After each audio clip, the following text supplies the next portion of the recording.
மாயா கதைகள் சேனலுக்கு உங்களை அன்புடன் வரவேற்கிறோம். ஒரு அமைதியான கிராமத்தின் எல்லையில் கவின் வசித்து வந்தான். அவன் ஒரு திறமையான ஓவியன், ஆனால் அவரது திறமையை உலகம் இன்னும் அறியவில்லை. ஒரு நாள் அவன் ஆற்றங்கரையில் அமர்ந்து இயற்கை காட்சியை வரைந்து கொண்டிருந்தபோது இனியா அங்கே வந்தாள். இனியா அந்த ஊர் பெரியவரின் மகள், மிகவும் அறிவுக்கூர்மை கொண்டவள். கவினின் ஓவியத்தை பார்த்த இனியா பிரமித்துப் போனாள். இந்த ஓவியத்தில் உயிர் இருக்கிறது கவின், ஆனால் இதில் ஏதோ ஒரு இயக்கம் தெரிகிறது என்று மென்மையாகச் சொன்னாள். கவின் சிரித்துக் கொண்டே, உண்மைதான் இனியா, கலையை ரசிக்க ஆள் இருந்தால் மட்டும் போதாது, அதை அங்கீகரிக்க ஒரு களம் வேண்டும் என்றான். அவர்களின் உரையாடல் நீண்ட நேரம் தொடர்ந்தது. அன்று முதல் கவினும் இனியாவும் அடிக்கடி சந்திக்க ஆரம்பித்தனர். ஊர் மக்கள் இவர்களின் நட்பை பற்றி பலவிதமாக பேசினாலும் அவர்கள் தங்கள் லட்சியத்தில் உறுதியாக இருந்தனர். ஒரு நாள் இனியா ஒரு பழைய வரைபடத்தை கொண்டு வந்து கவினிடம் காட்டினாள். அது அந்த ஊருக்கு பின்னால் இருக்கும் மலையில் மறைந்திருக்கும் ஒரு இரகசியத்தை பற்றியது. இந்த வரைபடம் என் தாத்தா காலத்துச் சொத்து. இதில் சொல்லப்பட்டிருக்கும் இடத்துக்கு நாம் சென்றால் உன் கலைக்கும் நம் கிராமத்திற்கும் ஒரு பெரிய விடிவு காலம் பிறக்கும் என்று நிலா உற்சாகமாகச் சொன்னாள். கவின் முதலில் தயங்கினாலும் இனியாவின் தன்னம்பிக்கை அவனுக்கு ஊக்கமளித்தது. அவர்கள் இருவரும் அந்த மர்மமான பயணத்தை தொடங்க முடிவு செய்தனர். காட்டின் அடர்த்தி மற்றும் மலைப்பாதையின் கடினத்தன்மை அவர்களுக்கு பல சவால்களை கொடுத்தது, ஆனால் அவர்கள் பின்வாங்கவில்லை. அவர்கள் இருவரும் காட்டின் ஆழத்திற்குச் செல்லச் செல்ல மரம் செடிகளின் அடர்த்தி அதிகரித்துக் கொண்டே இருந்தது. கவின் தனது கையில் இருந்த வரைபடத்தை உற்று நோக்கினான். இனியா, நாம் சரியான பாதையில்தான் செல்கிறோம் என்று நினைக்கிறாயா? காடு மிகவும் பயமுறுத்துவதாக இருக்கிறது என்று கவின் கேட்டான். இனியா தைரியமாக, பயப்படாதே கவின், இந்த வரைபடம் பொய் சொல்லாது. நாம் அந்த பழைய கோயிலை அடைந்தால் உண்மை தெரிந்துவிடும் என்றாள். திடீரென்று ஒரு புதருக்குப் பின்னால் ஏதோ சத்தம் கேட்டது. இருவரும் திடுக்கிட்டு நின்றனர். அங்கிருந்து ஒரு முதியவர் வெளியே வந்தார். அவர் பார்ப்பதற்கு ஒரு முனிவரைப் போல இருந்தார். இந்த ஆபத்தான பகுதிக்கு ஏன் வந்தீர்கள் பிள்ளைகளே என்று அவர் கம்பீரமான குரலில் கேட்டார். கவின் அவரிடம் தாங்கள் வந்த காரணத்தை கூறினான். அந்த முதியவர் சிரித்துக்கொண்டே, அந்த இரகசியம் ஒரு தூய இதயத்தால் மட்டுமே கண்டறியப்பட முடியும். நீங்கள் தேடும் அந்த இடம் இன்னும் சில மைல் தொலைவில் உள்ளது, ஆனால் அங்கு செல்வது எளிதல்ல என்று எச்சரித்தார். அவர் சொன்ன பாதையில் இருவரும் பயணத்தைத் தொடர்ந்தனர். வழியில் ஒரு பெரிய நீர்வீழ்ச்சியைக் கடந்தனர். அதன் சத்தம் காதுகளை பிளந்தது. அங்கிருந்த பாறைகளில் விசித்திரமான குறியீடுகள் செதுக்கப்பட்டிருந்தன. கவின் தன் ஓவியத் திறமையால் அந்த குறியீடுகளின் பொருளை புரிந்து கொள்ள முயன்றான். இனியா, இது வெறும் ஓவியங்கள் அல்ல, இது ஒரு திசைகாட்டி என்று கவின் உற்சாகமாக கத்தினான். அவர்கள் அந்த பாறைகளைத் தாண்டிச் சென்றபோது ஒரு பெரிய குகை தென்பட்டது. குகையின் வாசலில் 2 நாக சிலைகள் இருந்தன. நிலவொளி அந்தச் சிலைகளின் மீது பட்டபோது குகைக்குள் ஒரு ஒளிப்பாதை தெரிந்தது. கவினும் இனியாவும் ஒருவர் கையை ஒருவர் பிடித்துக்கொண்டு மெதுவாக உள்ளே நுழைந்தனர். உள்ளே சென்ற அவர்களுக்கு ஒரு மிகப்பெரிய அதிர்ச்சி காத்திருந்தது. அங்கு தங்கம் அல்லது வைரங்கள் இல்லை, மாறாக பல்லாயிரம் ஆண்டுகள் பழமையான கலை பொக்கிஷங்களும் ஓலைச்சுவடிகளும் இருந்தன.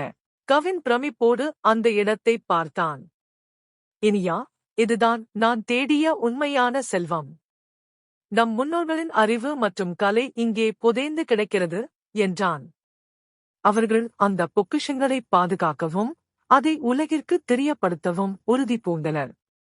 அந்த பயணம் அவர்களின் காதலையும் லட்சியத்தையும் இன்னும் வலிமையாக்கியது. குகைக்குள் இருந்த அந்த ஓலைச்சுவடிகளை ஒவ்வொன்றாக ஆராய்ந்த கவின் ஒரு முக்கியமான உண்மையை கண்டறிந்தான். அது அந்த கிராமத்தின் பூர்வீக வரலாறு மற்றும் மறைக்கப்பட்ட ஒரு நீராதாரம் பற்றிய இரகசியம். இனியா, இங்கே பார். நம் கிராமம் ஒரு காலத்தில் செழிப்பாக இருந்ததற்கும் இப்போது வறட்சியில் வாடுவதற்கும் காரணம் இதில் இருக்கிறது என்று கவின் வியப்புடன் கூறினான். அந்த வரைபடம் ஒரு நிலத்தடி நதி செல்லும் பாதையை துல்லியமாக காட்டியது. அவர்கள் அந்த ரகசியத்தை தெரிந்து கொண்ட அதே நேரத்தில் குகைக்கு வெளியே சில மனிதர்களின் நடமாட்டம் கேட்டது. அவர்கள் அந்த ஊரின் தீய எண்ணம் கொண்ட நிலச்சுவாந்தார் அனுப்பிய ஆட்கள். இந்த பொக்கிஷத்தை திருடி விற்க அவர்கள் திட்டமிட்டிருந்தனர். கவினும் இனியாவும் ஆபத்தில் இருப்பதை உணர்ந்தனர். நாம் எப்படியாவது இங்கிருந்து தப்பிக்க வேண்டும். இந்த தகவல்கள் தவறான கைகளில் கிடைத்தால் நம் கிராமத்திற்கே ஆபத்து என்று இனியா பதற்றத்துடன் கூறினாள். கவின் குகையின் மற்றொரு மூலையில் இருந்த சிறிய பாதையை கவனித்தான். அது ஒரு சுரங்கப்பாதை போல தெரிந்தது. இருவரும் அந்த குறுகிய பாதையில் நுழைய, பின்னால் வந்த ஆட்கள் குகைக்குள் நுழைந்து தேட ஆரம்பித்தனர். இருட்டில் தடுமாறி நடந்த கவினும் இனியாவும் திடீரென்று ஒரு பெரிய நிலவறைக்குள் வந்து சேர்ந்தனர். அங்கே ஒரு பழைய இயந்திரம் போன்ற அமைப்பு இருந்தது. கவின் தன் புத்திசாலித்தனத்தால் அந்த இயந்திரத்தின் செயல்பாட்டை புரிந்து கொண்டான். அது ஒரு பழங்கால நீர் மேலாண்மை அமைப்பு. சரியான முறையில் அதை இயக்கினால் தடுத்து நிறுத்தப்பட்டிருந்த நீர் மீண்டும் கிராமத்தை நோக்கி பாயும். கவின் அதற்கான முயற்சியில் இறங்கினான். பெரும் போராட்டத்திற்கு பிறகு அந்த இயந்திரம் இயங்க ஆரம்பித்தது. நிலத்தடியில் தேங்கியிருந்த நீர் பெரும் வேகத்துடன் வெளியேறியது. அதே சமயம் குகைக்குள் தேடிக் கொண்டிருந்த ஆட்கள் வெள்ளத்தை பார்த்து பயந்து ஓடினர். வெளியே வந்த கவினும் இனியாவும் கிராம மக்கள் முன்னிலையில் அந்த ரகசியத்தை வெளிப்படுத்தினர். நதி நீர் மீண்டும் கிராமத்து குளங்களுக்கு வந்து சேர்ந்ததை பார்த்த மக்கள் ஆனந்த கண்ணீர் வடித்தனர். நிலச்சுவாந்தாரின் சதி முறியடிக்கப்பட்டது. கவினின் ஓவியங்கள் இப்போது அந்த கிராமத்தின் பெருமையை உலகிற்கு சொல்லும் ஊடகமாக மாறின. கதையின் இறுதியில் கவினும் இனியாவும் அந்த நீர்வீழ்ச்சியின் அருகில் அமர்ந்து தங்கள் அடுத்த பயணத்தைப் பற்றி பேசிக் கொண்டிருந்தனர். கிராமத்தில் தண்ணீர் வந்த மகிழ்ச்சி ஒருபுறம் இருந்தாலும் கவினின் மனதில் அந்த முதியவர் சொன்ன எச்சரிக்கை ஒலித்துக் கொண்டே இருந்தது. இந்த நீராதாரம் ஒரு ஆரம்பம் மட்டுமே. உண்மையான சக்தி இன்னும் மலையின் உச்சாணிக் கிளையில் உறங்கிக் கொண்டிருக்கிறது என்ற வார்த்தைகளின் பொருள் என்னவாக இருக்கும் என்று அவன் யோசித்தான். கவின் இனியாவிடம் இதைப் பற்றி விவாதித்தான். மறுநாள் காலை கவினும் இனியாவும் மீண்டும் அந்த மலை உச்சிக்குச் செல்ல தீர்மானித்தனர். இம்முறை அவர்கள் தனியாகச் செல்லவில்லை. கிராமத்து இளைஞர்கள் சிலரும் அவர்களுடன் இணைந்து கொண்டனர். காட்டின் மேல்பகுதி இன்னும் மர்மங்கள் நிறைந்ததாக காணப்பட்டது. அங்கே மேகங்கள் தரையை தொட்டுச் சென்றன. ஒரு குறிப்பிட்ட உயரத்தை அடைந்தபோது அங்கே ஒரு பழைய கோட்டை சிதிலமடைந்த நிலையில் இருப்பதைக் கண்டனர். அந்த கோட்டையின் சுவர்களில் செதுக்கப்பட்டிருந்த சித்திரங்கள் கவினை ஈர்த்தன. அவை சாதாரணமானவை அல்ல, வானியல் மற்றும் மருத்துவ ரகசியங்களை குறிக்கும் வரைபடங்கள். இனியா, இங்கே பார். நம் முன்னோர்கள் வெறும் விவசாயத்தில் மட்டும் சிறந்து விளங்கவில்லை, அவர்கள் விண்வெளி அறிவியலிலும் வல்லவர்களாக இருந்திருக்கிறார்கள் என்று வியப்புடன் சொன்னான் கவின். அப்போது அங்கே ஒரு விசித்திரமான ஒளி தோன்றியது. அது ஒரு பழைய பீடத்திலிருந்து வெளிப்பட்டது. அந்த ஒளியை பின்தொடர்ந்து சென்ற அவர்கள் ஒரு இரகசிய அறைக்குள் நுழைந்தனர். அங்கே ஒரு பெரிய ஸ்படிகக்கல், கிறிஸ்டல், இருந்தது. அதில் சூரிய ஒளி படும்போது அது வானவில் நிறங்களை பிரதிபலித்தது. அந்த ஒளியின் மூலம் கோட்டையின் மற்ற பகுதிகளும் பிரகாசிக்கத் தொடங்கின. கிராமத்து மக்கள் இப்போது கவினையும் இனியாவையும் வெறும் காதலர்களாக பார்க்காமல் தங்கள் இனத்தின் மீட்பர்களாக பார்த்தனர். கவின் அந்த இடத்தில் ஒரு கலைக்கூடத்தை அமைத்தான். அங்கு அவன் தன் ஓவியங்கள் மூலம் பழங்கால ரகசியங்களை மக்களுக்கு கற்பித்தான். இனியா அந்த ஓலைச்சுவடிகளை ஆராய்ந்து கல்வியை பரப்பினாள். மாயா கதைகள் போல தெரிந்த அந்த நிகழ்வுகள் யாவும் நிஜமாகின.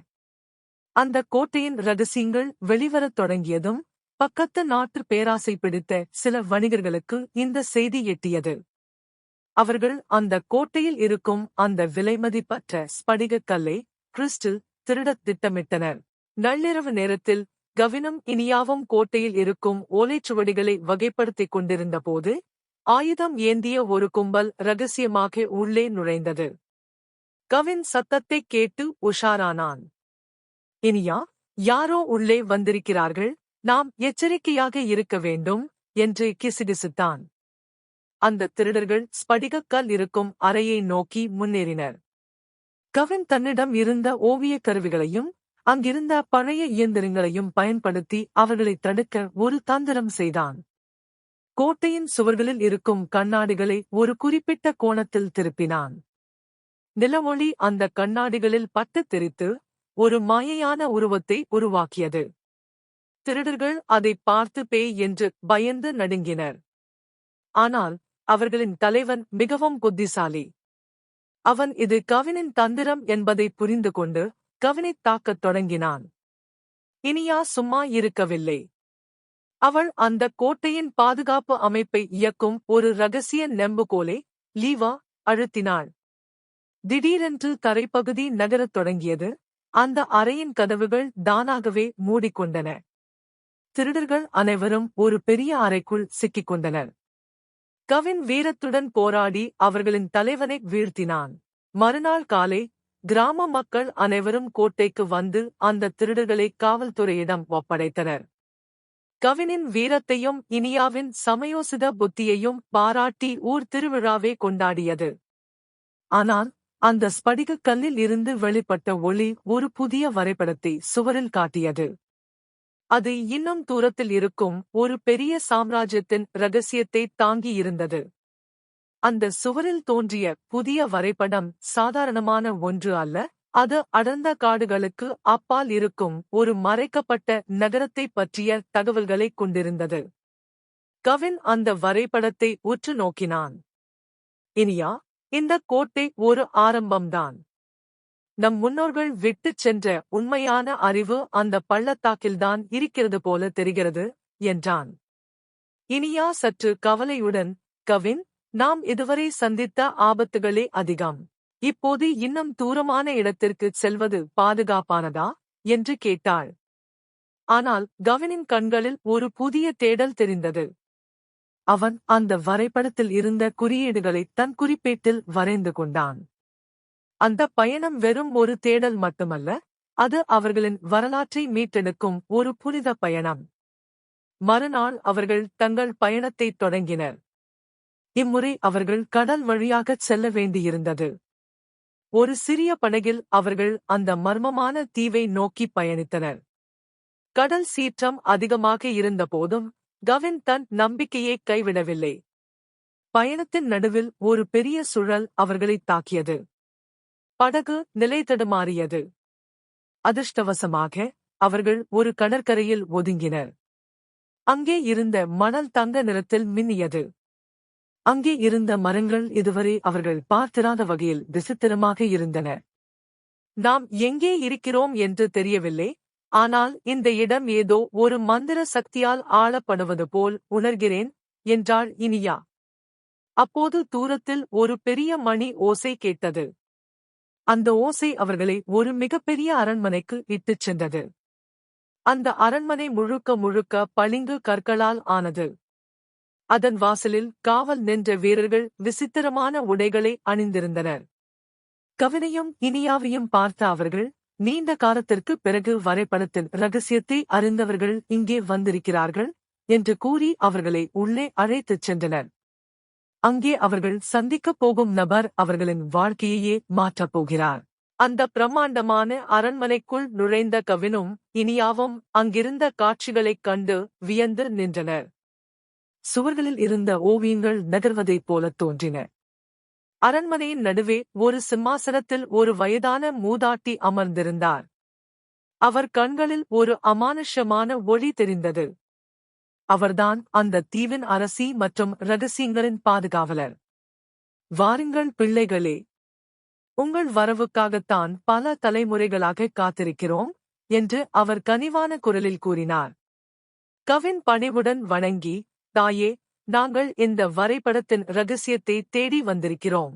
எங்கள் கிராமத்தின் வளம் காக்க எங்களுக்கு இன்னும் அறிவு தேவை என்றான். அரசி புன்னகைத்து, அறிவு என்பது ஒரு பெரிய பொறுப்பு. அதைச் சுமக்கும் தகுதி உங்களுக்கு இருக்கிறதா என்பதை நீங்கள் நிரூபிக்க வேண்டும் என்றார். அதற்குப் பிறகு அவர்களுக்கு 3 சவால்கள் விடப்பட்டன. முதல் சவால் அவர்களின் மன உறுதியையும் இரண்டாவது சவால் அவர்களின் புத்திசாலித்தனத்தையும், மூன்றாவது சவால் அவர்களின் தியாக உணர்வையும் சோதிப்பதாக இருந்தது. கவின் தன் ஓவியத் திறமையால் ஒரு சிக்கலான புதிரை தீர்த்தான். இனியா தனது அபாரமான நினைவாற்றலால் பழங்கால மொழி ஒன்றின் இரகசியத்தை கண்டுபிடித்தாள். இறுதிச் சவாலில் அவர்கள் இருவரும் ஒருவருக்காக ஒருவர் தியாகம் செய்ய துணிந்தபோது அரசியின் மனம் குளிர்ந்தது. உங்களிடம் அன்பு இருக்கிறது, அதுதான் அறிவை விடவும் பெரிய சக்தி என்று பாராட்டிய அவர் அவர்களுக்கு ஒரு புனிதமான புத்தகத்தை வழங்கினார். அந்த புத்தகத்தில் இயற்கையைச் சீண்டாமல் அறிவியலை எப்படி வளர்ப்பது என்ற முறைகள் இருந்தன. அந்த புத்தகத்தை பெற்றுக்கொண்டதும் அந்த தீவு மெல்ல மறையத் தொடங்கியது. கவினும் இனியாவும் மீண்டும் தங்கள் கிராமத்தின் கடற்கரையில் தங்களைக் கண்டனர். அவர்கள் கையில் அந்த புனித புத்தகம் மட்டும் இருந்தது. இப்போது அவர்கள் வெறும் கிராமத்து இளைஞர்கள் மட்டுமல்ல, ஒரு புதிய நாகரிகத்தின் வித்தாக மாறினர். கிராமத்திற்கு திரும்பிய கவினும் இனியாவும் ஒரு நிமிடம் கூட வீணாக்கவில்லை. அந்த புனித புத்தகத்தில் இருந்த குறிப்புகளைக் கொண்டு அவர்கள் கிராமத்தின் விவசாய முறையை முற்றிலுமாக மாற்றியமைத்தனர். நிலத்தில் ரசாயனங்கள் இல்லாமல் இயற்கை முறையிலேயே அதிக விளைச்சல் தரும் நுட்பங்களை கவின் ஊர் மக்களுக்கு கற்றுக் கொடுத்தான். இனியா அந்த புத்தகத்தில் இருந்த மருத்துவ குறிப்புகளை பயன்படுத்தி ஒரு மூலிகை மையத்தை தொடங்கினாள். நீண்ட கால நோய்களால் அவதிப்பட்டு வந்த கிராம மக்கள் இனியாவின் மருத்துவத்தால் குணமாகத் தொடங்கினர். அந்த கிராமம் இப்போது ஒரு சொர்க்கம் போல காட்சியளித்தது. சுற்றுவட்டார ஊர்களில் இருந்து மக்கள் இதை பார்க்க வரத் தொடங்கினர். ஆனால் இந்த வளர்ச்சி மீண்டும் ஒரு சிக்கலைக் கொண்டு வந்தது. இந்த மாற்றங்கள் அந்த பகுதியை ஆளும் அரசாங்க அதிகாரிகளின் கவனத்தை ஈர்த்தது. ஒரு அதிகாரி அந்த புனித புத்தகத்தை தன் வசப்படுத்த திட்டமிட்டார்.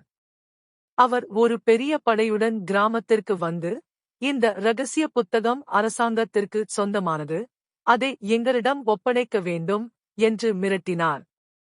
கிராம மக்கள் கவினுக்கும் இனியாவுக்கும் ஆதரவாக நின்றனர். இது எங்கள் முன்னோர்களின் சொத்து, இதை நாங்கள் தரமாட்டோம் என்று முழக்கமிட்டனர். கவின் அந்த அதிகாரியிடம், அதிகாரத்தினால் அறிவை அடக்க முடியாது. இந்த புத்தகம் யாருடைய சொத்தும் அல்ல, இது இயற்கையின் வரம். இதை தவறாக பயன்படுத்த விடமாட்டோம் என்று தைரியமாக கூறினான். அதிகாரி பலப்பிரயோகம் செய்ய முயன்றபோது கவின் அந்த கோட்டையில் கற்ற தந்திரங்களை பயன்படுத்தி கிராமத்தின் எல்லையில் ஒரு பாதுகாப்பு வளையத்தை உருவாக்கினான். காற்றில் இருந்த ஈரப்பதத்தை வைத்து ஒரு பெரிய மேகமூட்டத்தை உருவாக்கி அதிகாரிகளையும் அவர்கள் படையையும் திசை திருப்பினான். அவர்கள் வழியறியாமல் காட்டின் மறுபுறம் சென்றனர். அந்த அதிகாரியும் அவரது படையும் மூடுபனியால் திசை மாறிப் போனாலும் அவர்கள் அவ்வளவு எளிதில் பின்வாங்க தயாராக இல்லை. அவர்கள் நவீன ஆயுதங்களோடு மீண்டும் கிராமத்தை நோக்கி வரத் தொடங்கினர். இந்த முறை அவர்கள் கிராமத்தின் முக்கிய நீராதாரம் இருக்கும் பகுதியைச் சூழ்ந்து கொண்டனர். புத்தகத்தை எங்களிடம் தராவிட்டால் இந்த அணைக்கட்டை தகர்த்து விடுவோம் என்று மிரட்டினர். கவின் மற்றும் இனியாவுக்கு இது ஒரு பெரிய சோதனையாக அமைந்தது. இனியா, இந்த புத்தகம் நம்மிடம் இருப்பதை விட மக்களின் பாதுகாப்புதான் முக்கியம். ஆனால் இது தவறான கைகளில் சென்றால் உலகிற்கே ஆபத்து என்று கவின் கவலையுடன் கூறினான். அப்போது இனியாவுக்கு ஒரு யோசனை தோன்றியது. அந்த புனித புத்தகத்தின் கடைசி பக்கத்தில் ஒரு விசித்திரமான குறியீடு இருந்தது. அது தேவைப்படும்போது மட்டும் திறக்கவும் என்ற எச்சரிக்கையுடன் இருந்தது. இனியா அந்த குறியீட்டை தொட்டதும் புத்தகத்தில் இருந்து ஒரு பிரகாசமான ஒளி வெளிப்பட்டு வானத்தை நோக்கிச் சென்றது. திடீரென்று வானத்தில் மின்னல்கள் வெட்டின. ஆனால் மழை பெய்யவில்லை. மாறாக பூமியில் ஒரு சிறிய அதிர்வு ஏற்பட்டது. அந்த பகுதியில் இருந்த கல் தூண்கள் தானாகவே நகரத் தொடங்கின. படையினர் இதை பார்த்து மிரண்டு போயினர். அவர்கள் கைகளில் இருந்த ஆயுதங்கள் காந்த சக்தியால் ஈர்க்கப்பட்டு செயலிழந்தன. கவின் அந்த அதிகாரியின் முன்னால் சென்று, இயற்கையின் சக்தியை உங்களால் வெல்ல முடியாது. இந்த புத்தகம் அமைதிக்கானது, அழிவிற்கானது அல்ல என்று அதிகாரமான குரலில் சொன்னான். தன் தவறையும் இயற்கையின் வலிமையையும் உணர்ந்த அந்த அதிகாரி மன்னிப்பு கேட்டுவிட்டு தன் படையுடன் அங்கிருந்து வெளியேறினார். கிராம மக்கள் கவினையும் இனியாவையும் தூக்கிக் கொண்டாடினர். அந்த புனித புத்தகம் இப்போது ஒரு ஒளிமயமாக மாறி காற்றில் கரைந்து போனது. அதன் அறிவு இப்போது கவின் மற்றும் இனியாவின் மனதில் ஆழமாக பதிந்திருந்தது. புனித புத்தகம் மறைந்தாலும் கவினும் இனியாவும் கவலையடையவில்லை. ஏனெனில் அதில் இருந்த உண்மையான அறிவு அவர்களின் செயல்களில் வெளிப்படத் தொடங்கியது. கிராமம் இப்போது ஒரு முன்மாதிரி கிராமமாக மாறியது. வறண்ட நிலங்கள் சோலைவனமாக மாறின. வறுமை ஒழிந்தது. கவின் தனது கலைக்கூடத்தை ஒரு பெரிய பல்கலைக்கழகமாக மாற்றினான். அங்கு உலகெங்கிலும் இருந்த மாணவர்கள் வந்து பழங்கால அறிவியலையும் கலைகளையும் கற்றனர். இனியா அந்த கிராமத்தின் தலைவியாக தேர்ந்தெடுக்கப்பட்டாள். அவளது நிர்வாகத்தில் நீதி நிலைநாட்டப்பட்டது. இயற்கையும் மனிதனும் இணைந்து வாழும் புதிய கலாச்சாரம் உருவானது. பல வருடங்களுக்குப் பிறகு கவினும் இனியாவும் அதே நீர்வீழ்ச்சியின் அருகில் அமர்ந்திருந்தனர். கவின் ஒரு புதிய ஓவியத்தை வரைந்து கொண்டிருந்தான். அந்த ஓவியத்தில் அவர்கள் கடந்து வந்த பாதையும் சந்தித்த மர்மங்களும் தத்ரூபமாக இருந்தன. இனியா, இந்த பயணம் நமக்கு வெறும் அறிவை தரவில்லை, நம்மை நாமே கண்டறிய உதவியிருக்கிறது என்றான் கவின் புன்னகையுடன். இனியா அவன் கையை பிடித்துக்கொண்டு, உண்மைதான் கவின். மாயா கதைகள் என்பது வெறும் கற்பனை அல்ல, அது நம் நம்பிக்கையின் அடையாளம் என்றாள். மாலை நேரத்துச் சூரியன் மறையும் போது அந்த பள்ளத்தாக்கு முழுக்க ஒரு மெல்லிய ஒளி பரவியது. மாறாக பூமியில் ஒரு சிறிய அதிர்வு ஏற்பட்டது. அந்த பகுதியில் இருந்த கல் தூண்கள் தானாகவே நகரத் தொடங்கின. படையினர் இதை பார்த்து மிரண்டு போயினர். அவர்கள் கைகளில் இருந்த ஆயுதங்கள் காந்த சக்தியால் ஈர்க்கப்பட்டு செயலிழந்தன. கவின் அந்த அதிகாரியின் முன்னால் சென்று, இயற்கையின் சக்தியை உங்களால் வெல்ல முடியாது. இந்த புத்தகம் அமைதிக்கானது, அழிவிற்கானது அல்ல என்று அதிகாரமான குரலில் சொன்னான். தன் தவறையும் இயற்கையின் வலிமையையும் உணர்ந்த அந்த அதிகாரி மன்னிப்பு கேட்டுவிட்டு தன் படையுடன் அங்கிருந்து வெளியேறினார். கிராம மக்கள் கவினையும் இனியாவையும் தூக்கிக் கொண்டாடினர். அந்த புனித புத்தகம் இப்போது ஒரு ஒளிமயமாக மாறி காற்றில் கரைந்து போனது. அதன் அறிவு இப்போது கவின் மற்றும் இனியாவின் மனதில் ஆழமாக பதிந்திருந்தது. புனித புத்தகம் மறைந்தாலும் கவினும் இனியாவும் கவலையடையவில்லை. ஏனெனில் அதில் இருந்த உண்மையான அறிவு அவர்களின் செயல்களில் வெளிப்படத் தொடங்கியது. கிராமம் இப்போது ஒரு முன்மாதிரி கிராமமாக மாறியது. வறண்ட நிலங்கள் சோலைவனமாக மாறின. வறுமை ஒழிந்தது. கவின் தனது கலைக்கூடத்தை ஒரு பெரிய பல்கலைக்கழகமாக மாற்றினான். அங்கு உலகெங்கிலும் இருந்த மாணவர்கள் வந்து பழங்கால அறிவியலையும் கலைகளையும் கற்றனர். இனியா அந்த கிராமத்தின் தலைவியாக தேர்ந்தெடுக்கப்பட்டாள். அவளது நிர்வாகத்தில் நீதி நிலைநாட்டப்பட்டது. இயற்கையும் மனிதனும் இணைந்து வாழும் புதிய கலாச்சாரம் உருவானது. பல வருடங்களுக்குப் பிறகு கவினும் இனியாவும் அதே நீர்வீழ்ச்சியின் அருகில் அமர்ந்திருந்தனர். கவின் ஒரு புதிய ஓவியத்தை வரைந்து கொண்டிருந்தான். அந்த ஓவியத்தில் அவர்கள் கடந்து வந்த பாதையும் சந்தித்த மர்மங்களும் தத்ரூபமாக இருந்தன. இனியா, இந்த பயணம் நமக்கு வெறும் அறிவை தரவில்லை, நம்மை நாமே கண்டறிய உதவியிருக்கிறது என்றான் கவின் புன்னகையுடன். இனியா அவன் கையை பிடித்துக்கொண்டு, உண்மைதான் கவின். மாயா கதைகள் என்பது வெறும் கற்பனை அல்ல, அது நம் நம்பிக்கையின் அடையாளம் என்றாள். மாலை நேரத்துச் சூரியன் மறையும் போது அந்த பள்ளத்தாக்கு முழுக்க ஒரு மெல்லிய ஒளி பரவியது. அது அந்த புனித புத்தகத்தின் ஒளி போலவே இருந்தது. அது இன்றும் அந்த கிராமத்தை பாதுகாத்து வருகிறது. இத்துடன் இந்த கதை இனிதே நிறைவு பெற்றது. இந்தக் கதை